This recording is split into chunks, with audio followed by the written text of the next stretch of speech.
வணக்கம். இன்றைக்கி நம்ம பார்க்க போகிற சமையல் ஒரு சூப்பரான சிம்பிளான சிக்கன் பிரியாணி எப்படி செய்யலாங்கிறத பார்க்கலாம். கடலை நெய்யும் கொஞ்சம் சேர்த்துக்கலாம். நான் இன்றைக்கி நெய் சேர்க்கலை, வெறும் எண்ணெய் மட்டும்தான் சேர்க்குறேன். எண்ணெய் நல்லா சூடாயிருச்சு. 2 துண்டு பட்டை சேர்த்துக்கலாம். அது கூட 2 ஏலக்காய், 2 கிராம்பு சேர்த்துக்கலாம். இப்போ நல்லா பொரிய ஆரம்பிக்கவும் மீடியம் சைஸாக பெரிய வெங்காயம் நீளமாக நறுக்கிறத சேர்த்துக்கலாம்.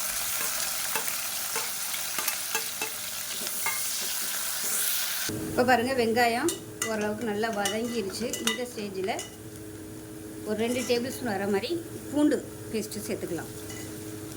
ஃபஸ்ட்டு இது வந்து பச்சை வாசனை போக வதக்கி விட்டுக்கலாம். அதுக்கப்புறமா இஞ்சி பேஸ்ட் வந்து சேர்த்துக்கலாம்.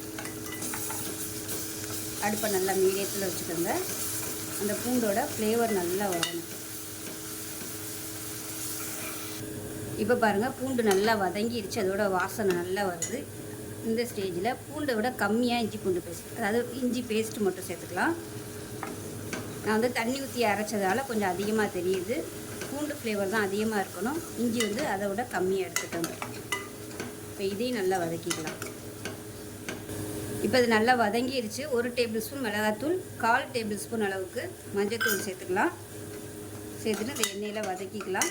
இப்போ இதில் 1 கைப்பிடி அளவுக்கு புதினா சேர்த்துக்கலாம். அதே மாதிரி 1 கைப்பிடி அளவுக்கு கொத்தமல்லி இலை.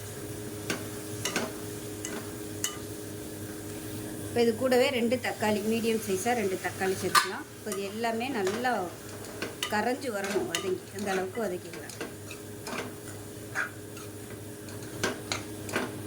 உப்பு கொஞ்சமாக சேர்த்துக்கலாம்.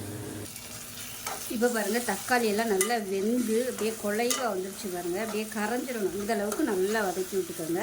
இப்போ இந்த ஸ்டேஜில் 1/4 கப் அளவுக்கு தயிர் சேர்த்துக்கலாம். அதாவது ஒரு 3 டேபிள் ஸ்பூன் அளவுக்கு இருக்கும். நான் எடுத்துருக்கிறது நீங்கள் 1/4 கிலோ அரிசி எடுத்திருக்கேன். 250 ml எடுத்திருக்கேன். இப்போ இதுவும் எண்ணெய் தெளிஞ்சு வரட்டும். இப்போ இந்த ஸ்டேஜில் சிக்கன் சேர்த்துக்கலாம்.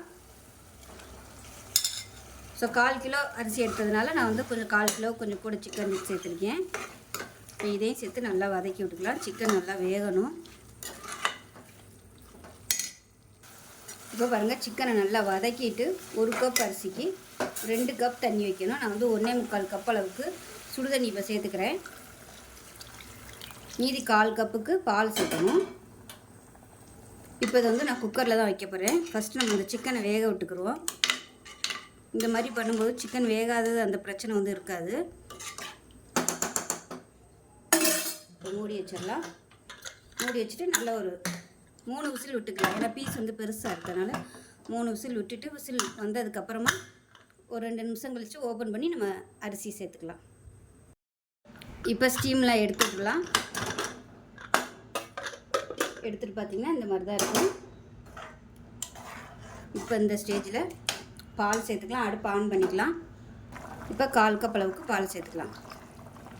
சேர்த்துட்டு கலந்து விட்டுடலாம். ஒரு 3 பச்சை மிளகாய் சேர்த்துக்கலாம்.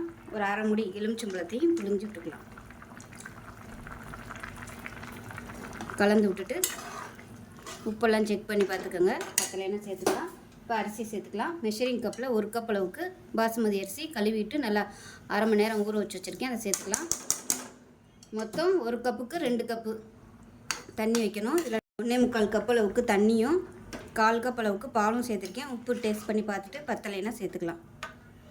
இப்போ மேலாப்பில் கொத்தமல்லி இலை சேர்த்துட்டு நெய் இருந்தால் சேர்த்துக்கோங்க. நான் இன்றைக்கி நெய் சேர்க்கலை. நெய் சேர்த்திங்கன்னா ரசமாக இருக்கும். இப்போ மூடி வச்சிடலாம். உங்களுக்கு ஃப்ளேவர் கரம் மசாலா ஃப்ளேவர் பிடிக்கும்னு நினச்சிங்கன்னா ஒரு 1/4 டீஸ்பூன் போல் சேர்த்துக்கோங்க. இப்போ குக்கரை மூடி வச்சுட்டு விசில் போட்டுட்டு 2 விசில் விட்டுட்டு ஸ்டீம்லாம் நல்லா இறங்கினதுக்கப்புறம் பார்க்கலாம். இப்போ பிரியாணி எப்படி இருக்குன்னு பார்க்கலாம். நல்லா ஸ்டீம்லாம் இறங்கிருச்சு.